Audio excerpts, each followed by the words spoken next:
গরমে প্রশান্তি দিতে মন প্রাণ ঠান্ডা করা এই ধরনের এক গ্লাস ডেজার্ট থাকলে ইফতার রেসিপিতে আর কিছুই লাগবে না।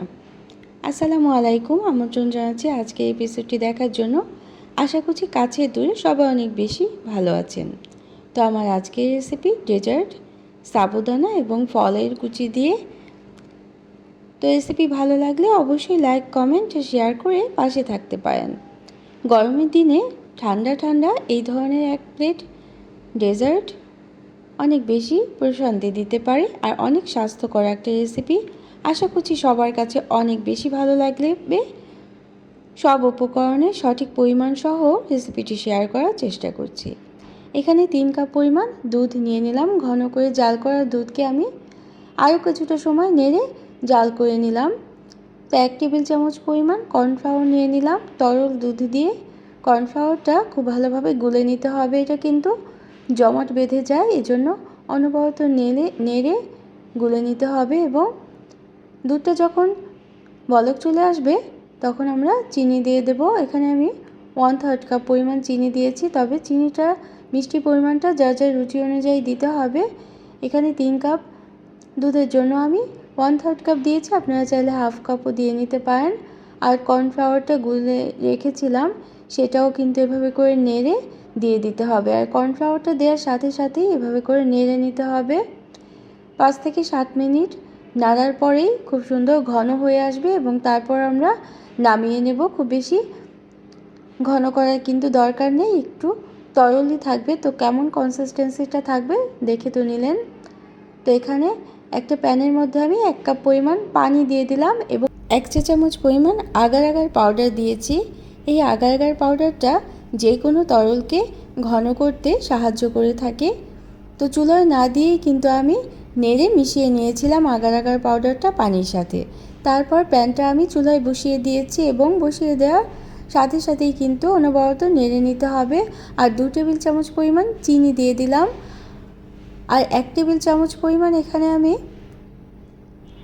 কালার ইউজ করেছি। এটা আমার ঘরে তৈরি রুয়াবজা, বিটের রং দিয়েই রুয়াবজাটা আমি তৈরি করেছি। যে কোনো রুয়াবজার কালারটাও ব্যবহার করতে পারেন কিংবা আর্টিফিশিয়াল ফুড কালারটাও ব্যবহার করে নিতে পারেন। তো এভাবে অনবরত নেড়ে মিশিয়ে নিতে হবে এবং এটা জমাটটা বেঁধে আসার সাথে সাথে যখন বলক চলে আসবে তখন আমরা নামিয়ে নেব এবং একটা ছড়ানো প্লেটের মধ্যে ঢেলে নিতে হবে। সাথে সাথেই কিন্তু কাজটা করে নিতে হবে। যদি প্যানের মধ্যে রেখে দেওয়া হয় তাহলে প্যানেই কিন্তু জমে যেতে পারে, এজন্য সাথে সাথে এভাবে করে ঢেলে দিতে হবে। এবং যে আমরা দুধটা জাল করে রেখেছিলাম সেটাও আমরা রেখে দিলাম, একটা বাটির মধ্যে রেখে দিয়েছি। এখন আমরা সাগুটা তৈরি করে নেব বা সাবুদানাটা আমরা তৈরি করে নেব। এখানে 2 কাপ পরিমাণ পানি দিয়েছি এবং আধা কাপ পরিমাণ সাবুদানা নিয়েছি। এই যে পরিমাণগুলো বলছি, এই পরিমাণগুলো যখন ঠিক থাকবে তখনই কিন্তু এই সাবুদানার ডেজার্টটা খেতে অসম্ভব মজাদার হবে। তো সাবুটা দেওয়ার পরও প্রায় 10 থেকে 12 মিনিট এভাবে নেড়ে নিতে হবে। নেড়ে সাবুদানাটা সিদ্ধ করে নিতে হবে। তো 2 কাপ পানির মধ্যে আমি আধা কাপ পরিমাণ সাবুদানা দিয়েছিলাম। 12 মিনিট রান্না করে নেওয়ার পর এটা কিন্তু হয়ে এসছে এবং ভিতরটা একটু সাদা আছে।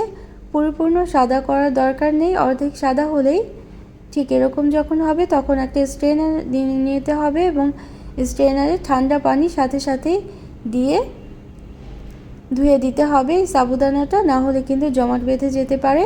আর এই সাবুদানাটাও ঠান্ডা পানি দিয়ে ধোয়ার সাথে সাথেই দুধের মিশ্রণের সাথে মিশিয়ে নিতে হবে। দুধ আর কর্নফ্লাওয়ার দিয়ে যে আমরা জাল করে রেখেছিলাম সেটার সাথে মিশিয়ে দিতে হবে। তো এই কাজগুলো কিন্তু একটার পর একটা সিরিয়ালি করে যেতে হবে, তাহলেই কিন্তু এই ডেজার্টটা খেতে অসম্ভব মজাদার হবে।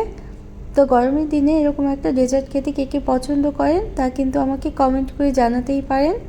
আর এই পর্যন্ত যারা দেখলেন লাইক দিতে ভুলে গিয়েছেন, একটা কিন্তু লাইক দিয়ে দিতেই পারেন এই মজাদার এই ডেজার্ট রেসিপিটার জন্য।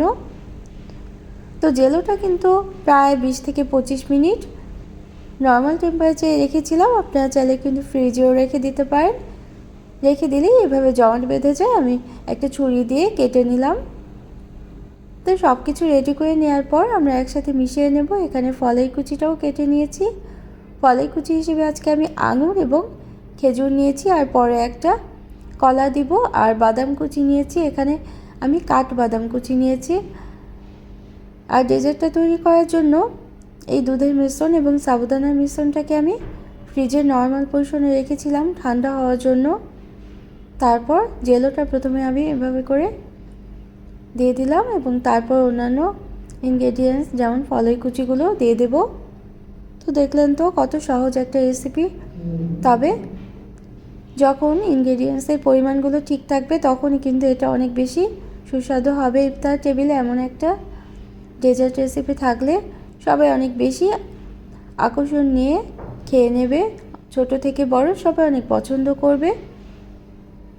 তো যারা প্রথম ভিজিট করছেন তারা চাইলে চ্যানেলটিকে সাবস্ক্রাইব করে বেল বাটনটাকে একটা প্রেস করে দেবেন, তাহলে নোটিফিকেশনটা পেয়ে পরবর্তী রেসিপিগুলো দেখে নিতে পারবেন। তো কনসিস্টেন্সিটা আমি এমনই রেখেছি, আপনারা চাইলে কিন্তু আরও কিছুটা তরল করে রাখতে পারেন। তো আমাদের কাছে এভাবেই খেতে অনেক বেশি মজাদার মনে হয়। তো আমি পরিবেশন করে দেখিয়ে দিলাম আজকে এই মজাদার এবং দুর্দান্ত স্বাদের ডেজার্ট রেসিপি। সাবুদানার ডেজার্ট বা ফলের ডেজার্ট যেটাই বলেন না কেন, খেতে হয়েছিল অসম্ভব মজাদার। অন্য কোনো দিনে অন্য কোনো রেসিপি নিয়ে আসবো ইনশাল্লাহ। আর রেসিপিটি ভালো লাগলে অবশ্যই কিন্তু শেয়ার করে দিতে পারেন আপনাদের ফ্রেন্ডস অ্যান্ড ফ্যামিলির সাথে। আমি কাঠবাদাম কুচি দিয়েছি, আপনারা চাইলে কিন্তু পেস্তা বাদাম কুচিটাও দিয়ে দিতে পারেন, সেটাও খেতে অনেক বেশি সুস্বাদু হয় এবং দেখতেও অনেক আকর্ষণীয় হয়। ঠিক এইভাবে করে পরিবেশন করলে